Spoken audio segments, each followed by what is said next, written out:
Doctor, buenas tardes. Buenas tardes. Usted seguramente sabrá que tiene 20 minutos máximo para comunicar su decisión y los fundamentos que le inspiran, plazo vencido el cual habilitará para que el tribunal, de juzgar lo pertinente, le solicite algunas precisiones, aclaraciones o reflexiones sobre alguno de sus pasajes. Lo escuchamos. La idea, en función de los parámetros y las circunstancias que describe el caso, y en función de las circunstancias que se deben dar por acreditadas conforme así lo plantea el caso, dándose por conocidas estas circunstancias, se advierte que el fiscal imputa a Patricia y a Sergio G, el apellido de ambos, la comisión de dos delitos, cuál es el previsto en el 173, inciso 3 del Código Penal, esto es la suscripción engañosa, la defraudación mediante la suscripción engañosa de un documento. A su vez también le imputa el delito previsto en el 173, inciso 11 del Código Penal, cuál es el que se conoce con el nombre de desbaratamiento de derechos acordados. Esa es la imputación fiscal que la Fiscalía lleva adelante con su teoría del caso. Por lo que surge de la redacción del caso, la defensa se basa fundamentalmente en una ausencia de ardid y como consecuencia de eso solicita la absolución de los dos imputados.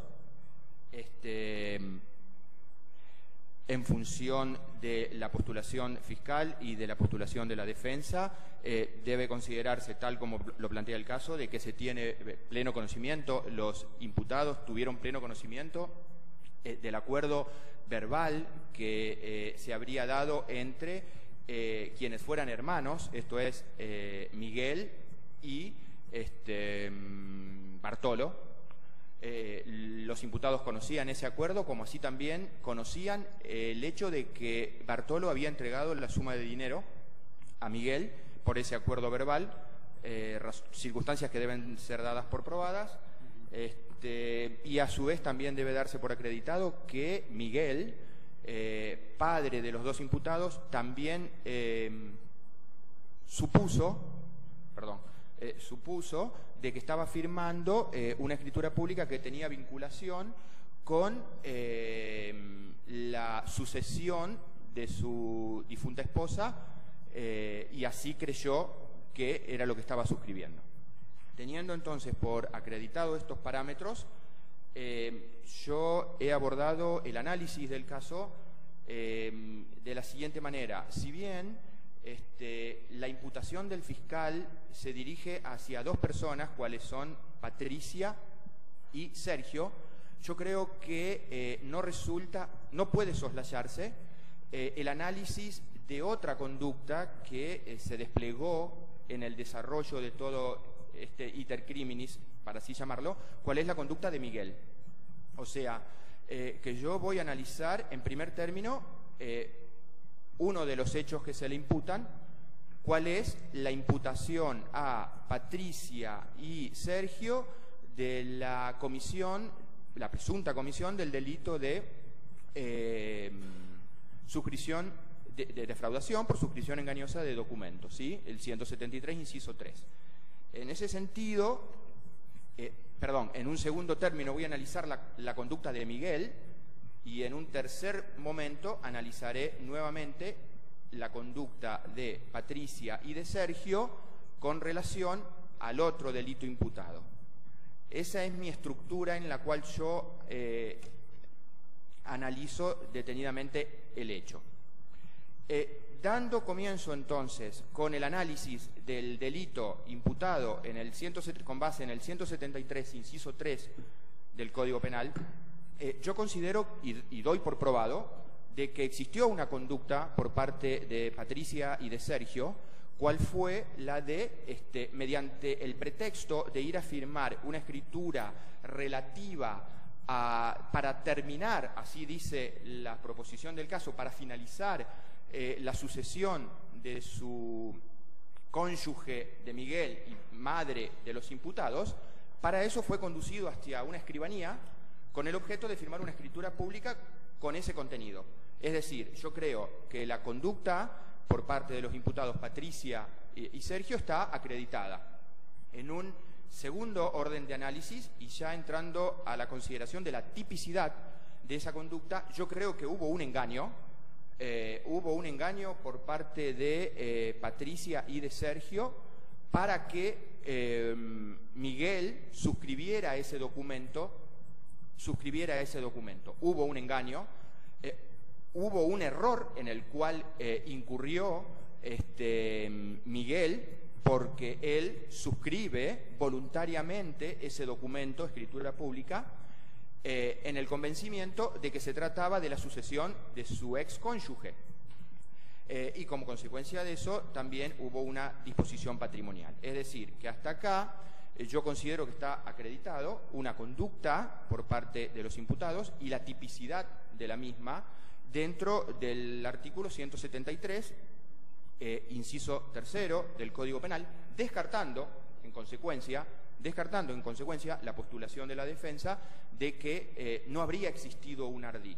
En mi criterio existió ese ardid, existió el ardid, no hay causa de justificación que permita o haya ocasionado un permiso a los hoy imputados para realizar tal conducta, no hay justificante, no hay ninguna causal que excluya la culpabilidad. Como consecuencia de eso, yo creo de que la conducta desplegada por Sergio y por Patricia es típica, antijurídica y culpable, y así lo considero encuadrándose la misma en el 173, inciso 3. Ahora bien, ¿qué pasa? En función de las circunstancias que rodean al caso, nos encontramos con la disposición de otra norma, cual es el 185 del Código Penal, que prevé lo que se conoce en doctrina con el nombre de excusas absolutorias. Es decir, Zaffaroni puntualmente plantea una diferenciación en cuanto a las características de las excusas absolutorias. Él plantea, por ejemplo, que están aquellas excusas que excluyen la punibilidad, diferenciándolas de aquellas que cancelan la punibilidad. Para Zaffaroni, las causas que excluyen la punibilidad son las que están previstas con anterioridad a que suceda el hecho, están reguladas con anterioridad a que suceda el hecho, y que aún puede suceder de que el hecho acontezca, pero ya de antemano ese hecho no va a ser pasible de pena. Por el contrario, esas son las causas que excluyen la punibilidad. Por el contrario, las causas que cancelan la punibilidad son sobrevinientes al hecho y como consecuencia primero se tiene que dar la conducta disvaliosa y luego, por distintas circunstancias, puede cancelarse la imposición de una pena.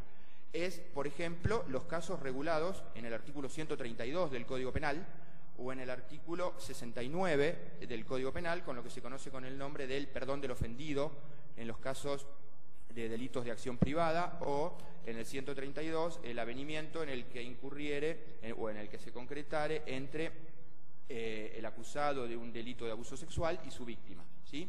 Entonces, en este caso yo creo que concurre una causal que excluye la punibilidad y como consecuencia de eso no va a ser pasible de pena este hecho.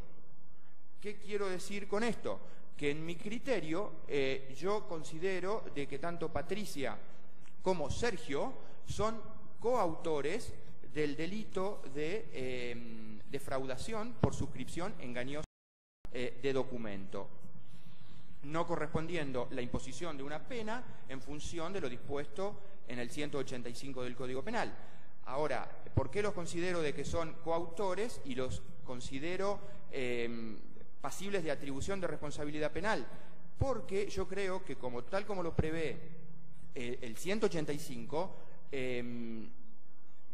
que no sean pasibles de pena no quiere decir de que no pueda derivarse de esa conducta disvaliosa la imposición, la posibilidad de un resarcimiento civil. Es decir, yo creo que en función de lo previsto por el 185 y de lo previsto o de lo regulado en el 1101 y 1102 del Código Civil, tiene directa incidencia y relevancia la declaración de autoría en sede penal respecto de una futura eventual pretensión resarcitoria en sede civil, ya sea o por la prejudicialidad respecto de la sentencia civil, penal respecto de la civil, como así también ya sea por el reclamo indemnizatorio, por daño que le pueda demandar su padre a sus hijos, como así también por una eventual pretensión de nulidad de instrumento público fundada en la comisión de un delito, ¿sí?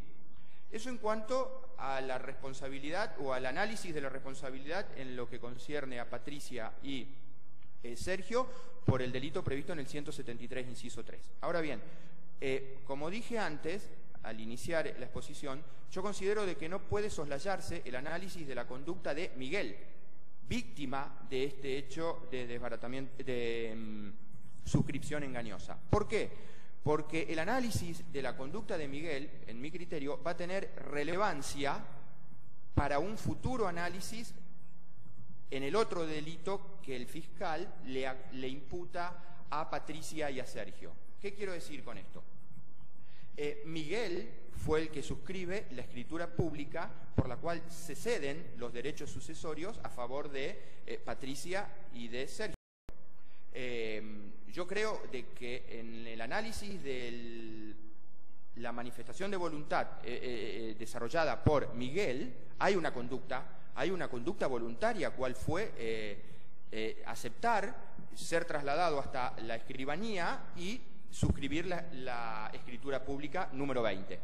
Ahora bien, en el análisis de la relevancia penal que pueda tener esa conducta, y adentrándonos en el análisis de la tipicidad propiamente, yo considero de que hay dos elementos que conforman el aspecto, el tipo penal, cuál es el aspecto objetivo y el aspecto subjetivo. Obviamente estoy efectuando un análisis desde una posición finalista, ¿no es cierto? Si nos tenemos que adentrar al análisis del aspecto objetivo del tipo, yo creo de que hay una suscripción de un documento público que tenía un contenido determinado, ¿sí? Que quien lo suscribe, Miguel, cree que tiene un contenido determinado. Ahora bien, esa conducta es desplegada conforme el aspecto objetivo y suscribe el documento. Ahora, en lo que concierne al aspecto subjetivo, se analizan, o es posible analizarla desde dos aspectos o dos elementos que integran el aspecto subjetivo del tipo. ¿Cuál es? El aspecto conativo, es decir, si Miguel quiso firmar esa escritura, conociendo el contenido de esa escritura. Y yo creo que sí, que Miguel quiso firmar esa escritura, aspecto conativo del aspecto subjetivo del tipo. Lo que no sabía Miguel era cuál era el verdadero contenido de la escritura, por lo cual existió en Miguel un falso conocimiento del contenido de la escritura que, en mi criterio,